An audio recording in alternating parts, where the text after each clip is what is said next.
Enjoy this chapter. Question of the day: do you prefer Saturdays or Sundays? I heard everything. How Costa had been waiting patiently to fuck me. After throwing this party, they thought that would be his way in. How he'd need to go easy on me because it was my first time. As a virgin, they thought I couldn't handle Costa's preferred way of doing it. All it took was a diamond trophy. And my heart, it didn't break, it was more than that. It was like someone just took it away from me.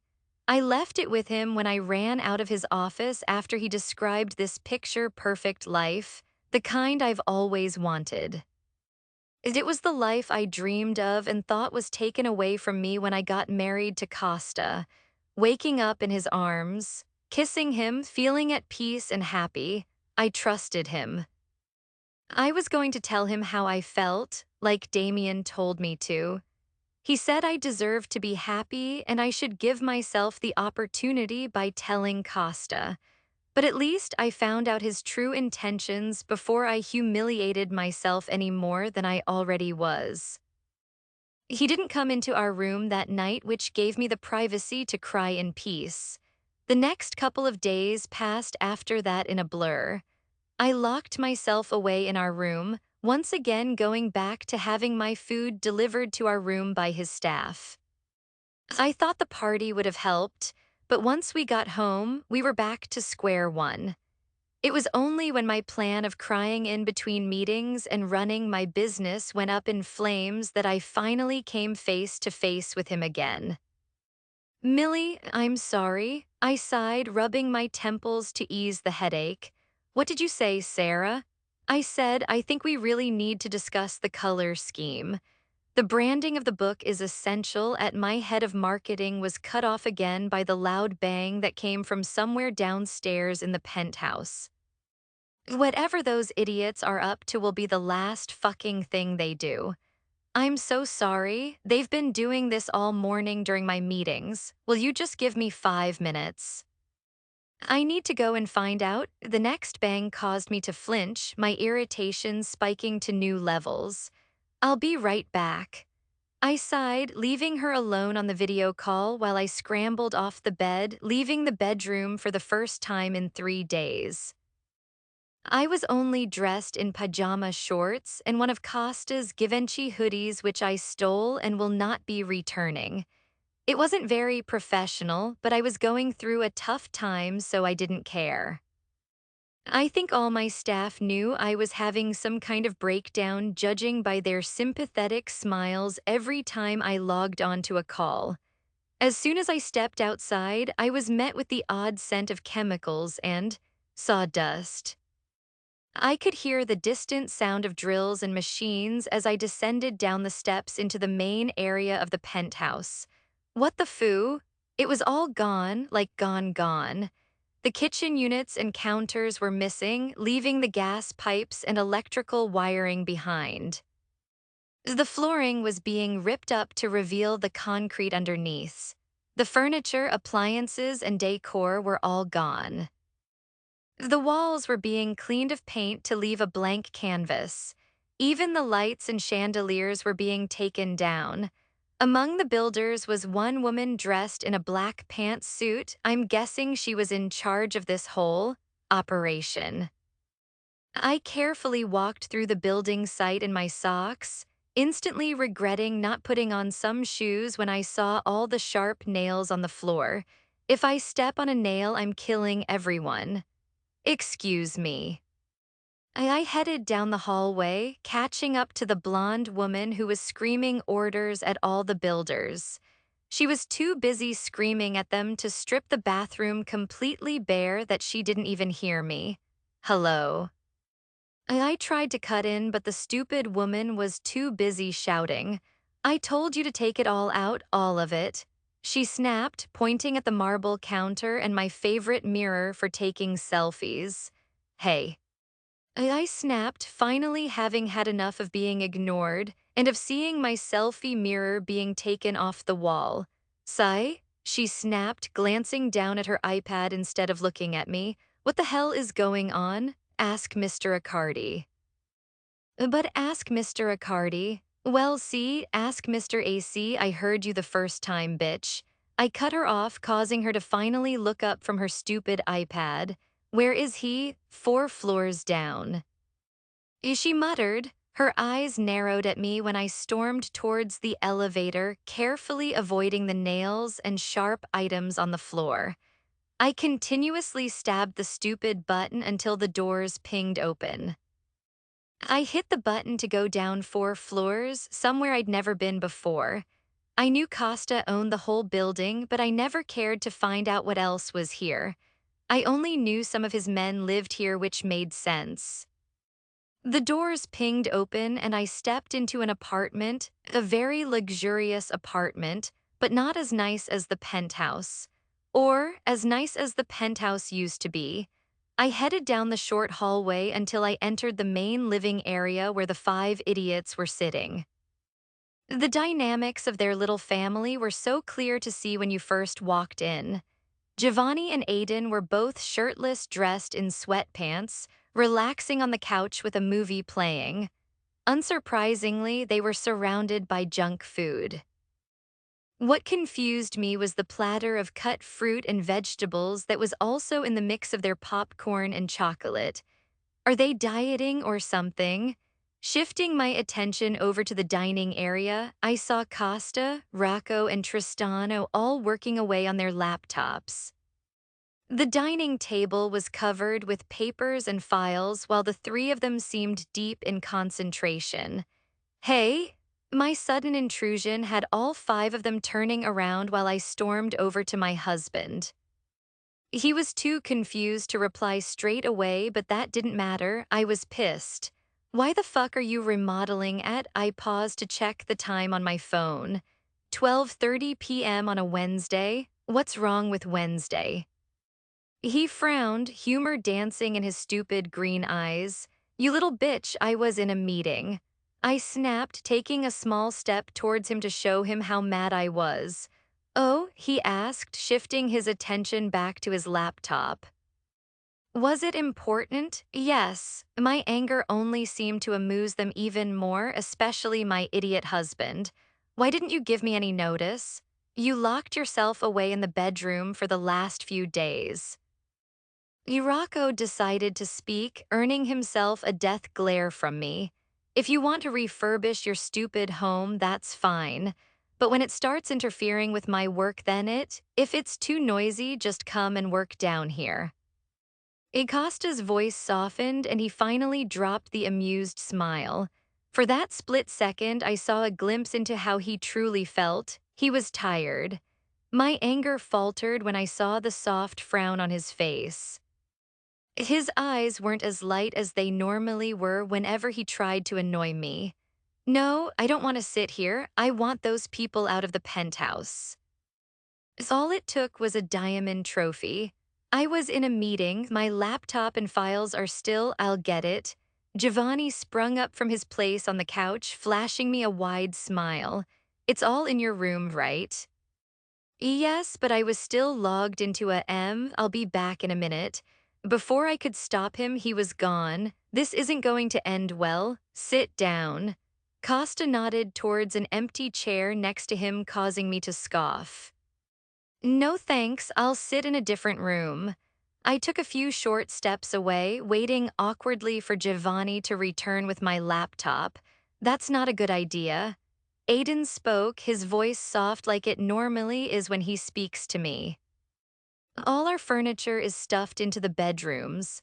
Unless you want to work in the bath, Costa can run a bath for you to If you say relax, I'll come over there and okay, sorry. He cut me off, flashing me a sheepish grin. Just sit here, Millie. It was my pride that was stopping me from sitting at the dining table with them. But I also knew I had work to do and this was the quietest place to be. It's not like I was dressed to leave the building and go to my office. My striped pajama shorts were just about visible under Costa's hoodie, and I wasn't wearing any shoes. Very begrudgingly, I went and sat down at the dining table. But I made sure not to be anywhere near Costa or his brothers. Since they had their things everywhere, the only seats left were next to Costa or across from him at the other end of the long table. So I chose the one across from him. Our eyes met fleetingly, but I looked down at my phone before he could say anything. So, Aiden grinned, coming over to where I was sat. Don't you want to know why we're refurbishing? Aiden. Irako quickly jumped in, giving him some kind of secret warning. I looked between the two of them and then over at Costa, who kept his eyes firmly on his documents. Is it supposed to be a secret? I frowned. No. Aiden smiled, but Rocco answered at the same time with a glare. Yes, right. I shifted uncomfortably under his glare, wishing I just stayed upstairs in the bedroom above the building site. Bro, Costa nudged Rocco with his arm. The two or them exchanged some kind of silent conversation before Rocco let out the most exaggerated sigh. If you'd like to know, Costa will happily tell you. I would have laughed at how hard it seemed for Rocco to speak politely to me if it wasn't for what he actually said. I don't care. I shook my head just as Giovanni came ambling back into the room, talking. To my fucking head of marketing. Right? He laughed, holding my files under one arm and my laptop up in front of his face. Well, don't do it like that, Sarah. The colors are all wrong. If it's a fantasy romance novel, it needs to be dark and alluring.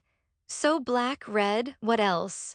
Sarah, my head of marketing, asked him for his advice, the 18-year-old Mafia kid who is currently shirtless. Maybe a dark green. It is fantasy after all. Don't be afraid to experiment with rich colors. Gio confidently advised her. Giovanni, I spoke in a hushed tone, trying to get his attention. Come here, hold on, I'm being summoned. He flashed her a grin and she giggled. The 48-year-old with a master's degree in marketing giggled. She fucking giggled. Meanwhile, the rest of the Accardi men were all trying to control their laughter. Get off my meeting, you're not qualified. I pointed towards the table where I wanted him to put my laptop down, but I'm helping. I think my input could really help with the whole vibe of this new book. You're not helping. I shook my head to reject his help. Yes, I am. Bitch, please, what do you know about fantasy romance novels? I cocked an eyebrow at him and he smirked. Well, I read 50 Shades of Grey and I read Harry Potter. I think I'm pretty fucking qualified. He stated extremely seriously. What? All I could do was stare at him with the most dumbfounded expression, even while the rest of the idiots burst out laughing. Just put the laptop down. Sarah doesn't have time for your childish antics. Actually, I think his ideas could really help. He suggested we change the color theme and go with a different illustrator, which I agree with. Sarah defended Giovanni, giving me a sheepish smile.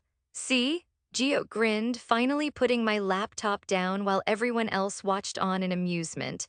So can I have a job? A job? I repeated, sitting back down in my chair. What do you need a job for? Groceries, bills, clothes, gas, condoms? You don't pay for any of that. I cut him off, snatching my files from him. Fine, maybe I just want to spend more time with you. He nudged my arm, flashing me a teasing smile. Despite my raging annoyance at all the recent events, I couldn't keep the involuntary smile off my face. Just go away, I have work to do. Sure. With one last smile and a wink at Sarah, he trudged back over to the couch where Aiden was waiting. Oh, and Giovanni? He turned back with that same grin playing on his lips. Don't ever flirt with my employees again. Yes, ma'am. He gave me a salute, dropping down on the couch to continue shoveling junk food into his mouth. And LT and LT and LT and LT and LT and LT and LT. NGT and GT and GT and GT and GT and GT and GT. And LT and LT and LT and LT and LT and LT and LT and LT. 3 hours later, we were finally on our way back up to the penthouse. The six of us somehow managed to cram into the elevator, only because the twins refused to wait for the next one. Bitch, you're on my foot.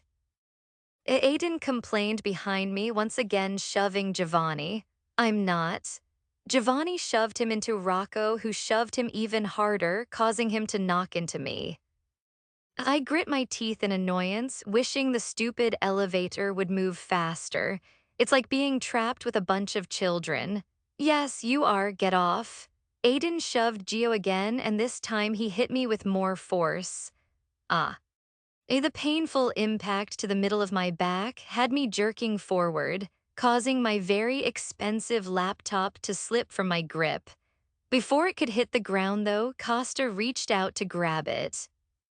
He's just showing off with his fast reflexes. Quando mai crescerit voi do? When are you two ever going to grow up?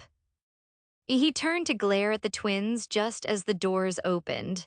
Rocco shoved himself out first, followed by Tristano, and then Costa and I. The twins were still bickering as they exited, going towards the stairs. Here. He handed me my laptop as we stepped into the empty penthouse, which had been gutted from head to toe. Thanks. I took it from him, for some reason hanging around instead of rushing off like I should have. It had been 4 days since I last saw him in his office. Despite everything that happened, I couldn't bring myself to walk away just yet. Are you okay? They didn't hurt you, did they? You mean more than you did? No, I'm fine. I shook my head, studying the empty space around us. It was all so random. He never mentioned renovating the penthouse. It was already so luxurious the way it was. Plus, it was exactly his style, dark, minimal, and modern. He seemed to follow my train of thought because he gave me the answer I was looking for. I did it for you. What? I frowned, turning to look at him while he stared at what used to be the kitchen. It's for you. He repeated the same thing as if I knew what he meant. That doesn't make any sense. What would? It's your blank canvas. It's not safe for us to move out of this building, so the best way is for you to start again. They're going to do the upstairs too, including our room. Design it how you want. Have I just stepped into some kind of alternate reality? What the hell is he talking about? I don't understand. Finally, he turned to look at me, his beautiful green eyes shining with regret and a mixture of anger and sadness. I knew something wasn't right when I saw him downstairs, and now that we were alone, he was showing it even more. And it was Rocco's idea. It's to help make you feel at home. Seriously? I rose an eyebrow, releasing a scoff of disbelief. I seriously doubt Rocco said that. Is this gesture? I pointed towards the hollow penthouse for emphasis. Supposed to make me forgive you? I didn't ask for forgiveness, Millie. An edge of anger bit into his tone as he stepped back to put some distance between us. I didn't actually do anything. Oh, you didn't. It was a sarcastic remark which only inflamed his temper. He stalled for a moment, almost like he was trying to control himself to stop himself lashing out like he normally would. The silence dragged on for a few more seconds before he changed the topic altogether. We're flying out to Sicily tonight. I need you to come with us. No, my response was immediate, but then so was his. It's not a request. I need you there. There's an event. There's always a fucking event. I muttered with a shake of my head. It's always the same thing and I can never say no. I'm only going because of our agreement. You let me stay here, so I'm coming with you, but it's not for you. Fine. He got what he wanted, so why would he care?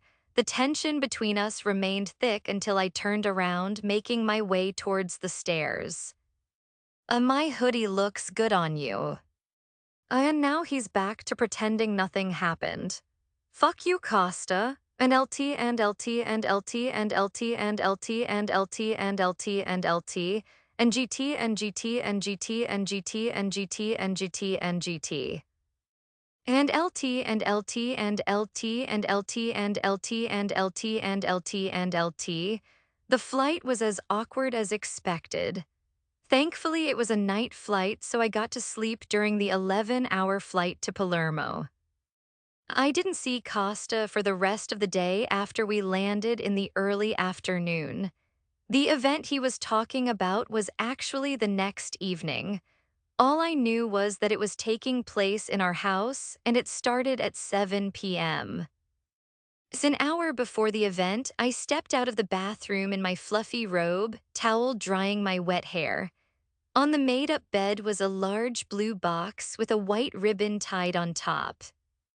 I brushed my fingers over the smooth box before opening the handwritten note on top. Wear this tonight. Red is my favorite color. Tell me why we have to come back for this shit every year. A Tristano grumbled next to me from our place at the bar. It was the one day of the year where we had to be at the party from start to finish. The guests were still trickling in, either going straight outside to the backyard or lingering inside. Because we don't have a choice, I sighed watching the staircase. My eyes had been glued to it for the last 20 minutes. Any minute I was expecting her to come down the stairs. I was curious if she'd wear the dress or if she'd wear something else in an act of defiance. Either way, I'd get to see her walk down the stairs looking as beautiful as she always did. Sei così fatutamente frustrato. You're so fucking whipped, Tristano followed my gaze, sipping on his Campari with a smirk. What I miss? Rocco suddenly appeared between us, throwing an arm around each of our shoulders. Just from the way he wobbled between us, I knew tonight wasn't going to end well. You're drunk already? I spoke in a hushed whisper, holding him up so he didn't face plant onto the bar. Ni ho avuto un po'. I had a bit. I could smell the entire liquor cabinet on his breath. A bit of everything. He chuckled while I ordered him a glass of water. Tonight isn't the night for this, Fratilo. Brother Tristano eyed our 24-year-old brother with concern. I'm okay, really. Drink this. I slid the glass of water towards him, grabbing it again when he almost whacked it over in his drunken state. Help. He gave me a lopsided grin. A traitorous smile broke through on my lips and I shook my head. You're trouble, you know that. I lifted the glass to his lips to help him drink it while sparing short, occasional glances towards the staircase. Rocco finished one glass and then we ordered him a second one, hoping it would help him sober up faster. That's when I finally caught sight of her coming down the stairs fashionably late. In reality, she was just late because she always takes too damn long to get ready.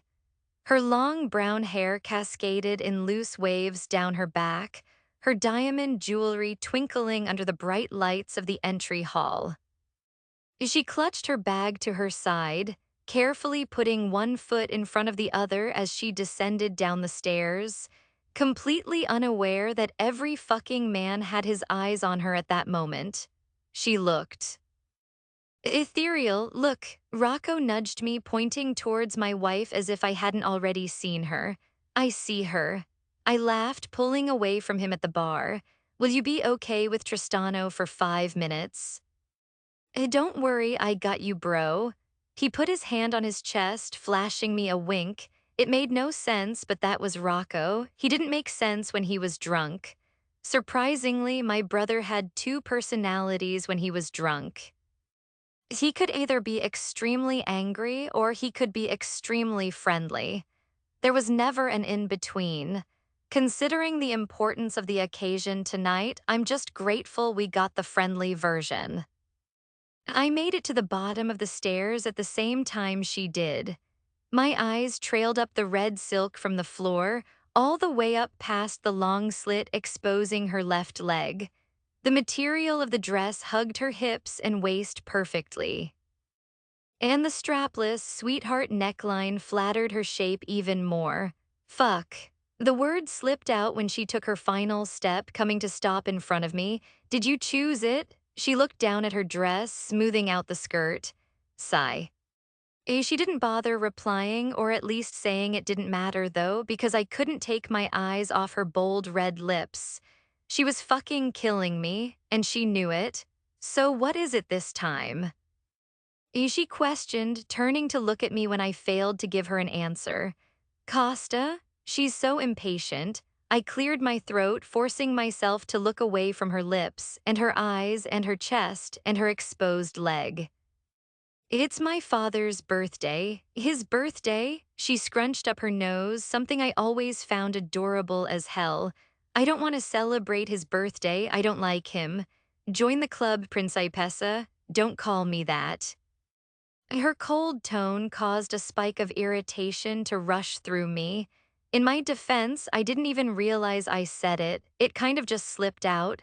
I was only speaking the truth anyway. She really was a princess. You know, you're really dragging this out. I murmured, grabbing a glass of champagne for her as we walked through the entry hall to the back garden. If I had it my way, I'd never speak to you again after what happened. She took the glass, also choosing to withhold her. I guess we're going with no manners today. Like I said, a fucking princess. Nothing happened. It's almost been a week and you haven't even let me explain. That was the worst part about all of this. I barely got the chance to defend myself because she wouldn't let me. What's there to explain? You told me to wait for you in our room. I came down to make some hot cocoa, so I came to ask if you wanted some too. I overheard you talking shit with your brothers, and then you tried to bribe me with a penthouse, a dress, and now a glass of champagne. She held up the champagne for emphasis before bringing it to those inviting, plump red lips. What did she say again? I'm not bribing you. I scoffed, opening the door for her. She stepped outside into the garden where soft music was already playing. The guests were either out here or lingering inside. But I didn't care to speak to any of them like I should have been. My attention was all on her. Okay, she nodded, walking over to the fountain. I followed behind her, somehow falling completely under her spell. She took a moment, admiring the lit fountain under the night sky. She sipped on her champagne before turning to face me, her brown eyes sparkling in the lights. So what happened? What? Tell me what happened. I couldn't tell if she was trying to trap me or something, but the longer she waited, the more it seemed like she meant it. She was finally giving me a fucking chance after 6 days. First, we were talking with Luca about what went down at the club. Then the twins were upset about something, which is why they were upset. Why? Her immediate concern for them would have made me smile if it wasn't for the nature of the conversation. Zeiss, I can't get into that here, Millie. I looked around at the party we were standing in the middle of, hoping she wouldn't take offense that I had to keep it from her. But they're okay now, right? Sigh, I smiled. They're fine, don't worry. Anyway, that's why we were sitting there. I would have come back if it wasn't for them. We were just talking over a drink and a cigar. Talking about me? She cocked a perfectly shaped brow, not in a bad way. I was going to tell you everything afterwards, Millie. I wanted to do it properly. Do what? I could tell she was getting irritated by my lack of clear communication, but I didn't want to say it, not in the middle of a party. But if it meant she'd listen, then I'd tell her anywhere, as long as she knew. They were just giving me advice. I spoke softly, reaching out to take her free hand. I was telling them that Costantino. I was cut off by my father's cold voice behind me, causing my body to tense. I clenched my jaw at the interruption, also noticing the spark of annoyance on my wife's face. I turned around, stepping closer to Millie when his eyes also landed on her. Distaste shone in them as he looked her up and down, paying extra attention to our proximity and the way I still held her hand. Things were still tense after the way we argued when he threw that party in my mother's honor. When it comes to work, we talk, but otherwise, we don't make small talk. Happy birthday, sir. Millie was the one to break the stare down, forcing a small smile onto her face. He nodded, sparing her the shortest of glances before settling his attention on me. Where's Rocco? If he hadn't seen Rocco inside, then that means Tristano was doing his job by hiding him somewhere until he sobered up. He's here.